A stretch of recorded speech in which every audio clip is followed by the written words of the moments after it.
Hello children, आज हम chapter number 2 friendly mongoose के बारे में पढ़ेंगे। पहले हम इस चैप्टर की छोटी सी समरी पढ़ेंगे, समझेंगे, उसके बाद हम उससे रिलेटेड पूरा चैप्टर पढ़ेंगे। A farmer, his wife and their small child lived in a village। मतलब एक फार्मर, उसकी वाइफ और उनका एक छोटा सा बेबी उनके साथ एक गांव में रहता था। There was also a baby mongoose in the house who they believed would be their son's companion and friend in future। मतलब इस स्टोरी में एक बेबी mongoose भी था इनके घर में, जो इनका मानना था कि वो जो बेबी mongoose है वो आगे चलकर उनके सन का बहुत अच्छा दोस्त बन जाएगा। One day the farmer and his wife went out, leaving the child alone with the mongoose। एक दिन फार्मर और उसकी वाइफ बेबी को mongoose के साथ अकेला छोड़ करके बाहर चले गए। अब हम इसकी पूरी स्टोरी पढ़ेंगे। Once a farmer and his wife lived in a village with their small son। They loved him very much. We must have a pet, the farmer said to his wife one day. When our son grows up, he will need a companion. This pet will be our son's companion. His wife liked the idea। एक बार एक farmer और उसकी wife एक village में रहते थे और उनका एक छोटा सा बेबी था। They loved him very much। वो उसे बहुत प्यार करते थे। एक बार फार्मर ने अपनी वाइफ से बोला कि हमें एक पेट रखना चाहिए या हमें एक पेट पालना चाहिए। जब हमारा बेटा थोड़ा सा बड़ा हो जाएगा तो वो जो पेट है वो उसका दोस्त बन जाएगा। उसकी वाइफ को ये आइडिया बहुत अच्छा लगा। One evening, the farmer brought with him a tiny mongoose। It's a baby mongoose, said his wife। एक शाम जो फार्मर है वो अपने साथ एक छोटा mongoose, बेबी mongoose लेकर के आया और अपनी वाइफ को दिखाया कि ये देखो, ये एक छोटा सा mongoose मैं लेकर के आया हूँ। जब ये थोड़ा बड़ा हो जाएगा तो ये हमारे बेटे का दोस्त बन जाएगा। Both the baby and the mongoose grew। In 5 or 6 months, the mongoose had grown to its full size, a lovely animal with 2 shining black eyes and a bushy tail। The farmer's son was still a baby in the cradle, sleeping and crying alternately। ठीक है, दोनों baby और baby mongoose जो थे वो एक साथ बड़े होने लगे और 5-6 महीने के बाद जो बेबी mongoose था वो तो पूरी तरह से बड़ा हो गया था, क्योंकि एनिमल्स जो होते हैं वो बहुत जल्दी बड़े हो जाते हैं। अ लवली एनिमल, और वो जो बेबी mongoose था वो बहुत ही प्यारा लग रहा था देखने में। उसकी 2 शाइनिंग ब्लैक आइज़ थी, एक बुशी टेल थी। बुशी का मतलब होता है मोटी सी टेल थी। The farmer son was still a baby, लेकिन जो फार्मर का बेटा था वो अभी भी छोटा सा है और वो किस में लेटा हुआ था? पालने में लेटा हुआ था। क्रेडल का मतलब होता है पालना। वो उस पालने में सोता था, कभी जग जाता था, कभी रोने लगता था। ठीक है, तो अभी भी फार्मर का जो बेबी था वो बहुत ही छोटा था। One day the farmer's wife wanted to go to the market. She fed the baby and rocked him to sleep in his little cradle। एक दिन फार्मर की वाइफ को मार्केट जाना था, उसे कुछ सामान खरीदना था, तो उसने अपने बेबी को खाना खिला दिया और उसके बाद उसे क्रेडल में लिटा दिया सोने के लिए। पिकिंग अप द बास्केट, उसने बास्केट को उठाया और अपने हस्बैंड से बोली, फार्मर से बोली कि मैं बाज़ार जा रही हूँ। I am off to the bazaar. The baby is sleeping, baby सो रहा है। Keep an eye on him, तुम उसका ख्याल रखना। Frankly I don't like to leave the child alone with the mongoose, उसने फ्रैंकली बोला कि मुझे बेबी को मॉन्गूस के साथ अकेले छोड़ना कुछ अच्छा नहीं लगता है, मुझे बिल्कुल पसंद नहीं है। You need not be afraid said the farmer, farmer ने क्या बोला कि तुम्हें परेशान होने की ज़रूरत नहीं है।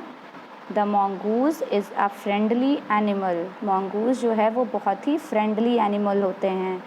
It's as sweet as our baby, जिस तरह हमारा बेबी स्वीट है उसी तरह मॉन्गूस भी बहुत ही स्वीट है और वो हमारे बेटे का बहुत ही अच्छा दोस्त है, ये तुम्हें पता है।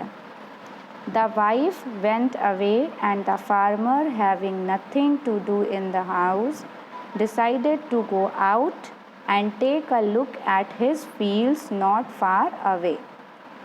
ठीक है, वाइफ, ये सब बात हो गई दोनों के बीच में, फिर वाइफ जो है वो वहाँ से चली गई बाज़ार के लिए और फार्मर जो था उसे भी घर में कोई काम नहीं था, तो उसने डिसाइड किया कि मैं भी चला जाता हूँ क्योंकि घर पे तो कोई काम है नहीं और मॉन्गूस जो है वो बेबी का ख्याल रख लेगा। तो इसलिए वो भी कहाँ चला गया, फील्ड पे चला गया, यानी खेत में चला गया जो कि ज़्यादा दूर नहीं था। He ran into some friends on the way back and didn't return for quite some time. और जब वो खेत से लौट रहा था तो उस टाइम पर वो उसने क्या किया, वो अपने कुछ फ्रेंड्स के यहाँ चला गया, वो सीधा घर नहीं आया, तो उसको थोड़ा ज़्यादा टाइम लग गया।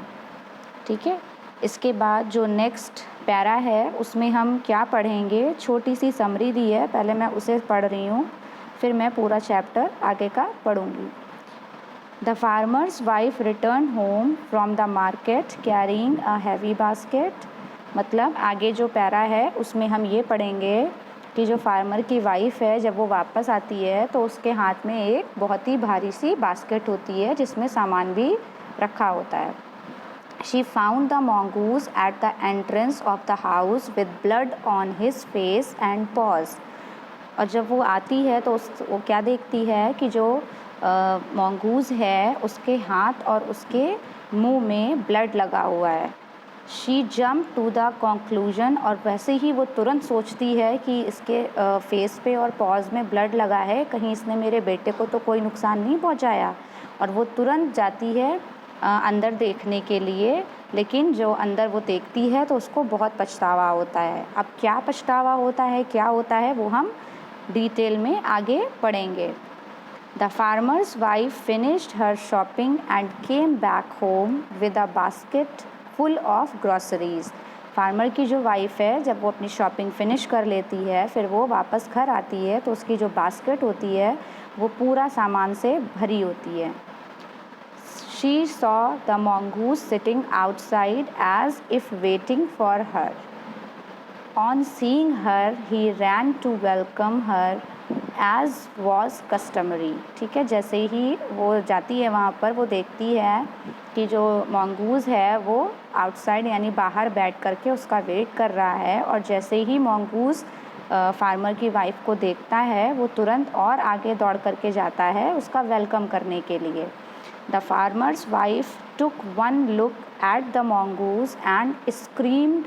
जैसे ही फार्मर की वाइफ मॉन्गूज़ को देखती है वैसे ही वो एकदम परेशान हो जाती है क्योंकि मॉन्गूज़ के फेस में और पॉज में ब्लड लगा होता है, और वो तुरंत सोचती है कि सच कहीं इसने मेरे बेटे को तो नहीं मार दिया, और वो तुरंत गुस्सा हो जाती है और बोलती है मॉन्गूज़ को देखते हुए कि तुमने मेरे बेटे को मार डाला, और तुरंत क्या करती है, बिल्कुल बिना कुछ सोचे समझे वो हैवी बास्केट उठा करके मॉन्गूज़ के सर पे मार देती है। ठीक है, heavy basket full of groceries on the blood smeared mongoose and ran inside to the child's cradle. और वो मॉन्गूज़ के सर पे तुरंत उस बास्केट को मार करके अंदर भागती है अपने बेबी को देखने के लिए, और जैसे ही वो अंदर जाती है the baby was fast asleep, और उसका जो बेबी है वो पालने में बहुत आराम से सो रहा होता है, बहुत आराम से सो रहा होता है। बट ऑन द फ्लोर ले अ black snake torn and bleeding. और वो फ्लोर पे क्या देखती है कि एक सांप, ब्लैक स्नेक जो है वो मरा हुआ पड़ा है, वहाँ पे बहुत सारा ब्लड भी पड़ा है। और जैसे ही वो स्नेक को देखती है उसका तुरंत उसको समझ में आता है, उसको रियलाइज़ होता है कि मॉन्गूज़ ने इस स्नेक से मेरे बेबी की जान बचाई है और इसी वजह से उसके फेस पे और उसके पॉज में ब्लड लगा हुआ था। ओ, और वो क्या बोलती है मॉन्गूज़ के लिए, you saved my child, you killed the snake, what have I done. मतलब मैंने क्या किया तुम्हारे साथ, तुमने तो मेरे बेबी को बचाया, स्नेक को मार दिया। और वो रोते हुए मॉन्गूज़ को छूने जाती है, देखती है, लेकिन तब तक मॉन्गूज़ मर चुका होता है, अनअवेयर ऑफ हर सॉबिंग। ठीक है, और वो बहुत ही पछतावा करती है, जो भी उसने किया उसको बहुत पछतावा होता है। ठीक, और वो बहुत ही देर तक मॉन्गूज़ के पास बैठी रहती है, उसको देखती रहती है और पछतावा करती रहती है। Then she heard the baby crying. उसके बाद जैसे ही उसका बेबी रोता है वो उठ के अंदर जाती है और अपने बेबी को उठा लेती है। So this is the complete story. इससे हमें क्या शिक्षा मिलती है? The moral of the story is कि कभी भी हमें गुस्से में, परेशानी में कोई भी डिसीज़न नहीं लेना चाहिए। पहले हमें हर सिचुएशन को ठीक से सोच लेना चाहिए, समझ लेना चाहिए, उसके बाद ही हमें कोई डिसीज़न लेना चाहिए, वरना हमें बाद में बहुत पछतावा होता है। ठीक है चिल्ड्रंस, थैंक यू।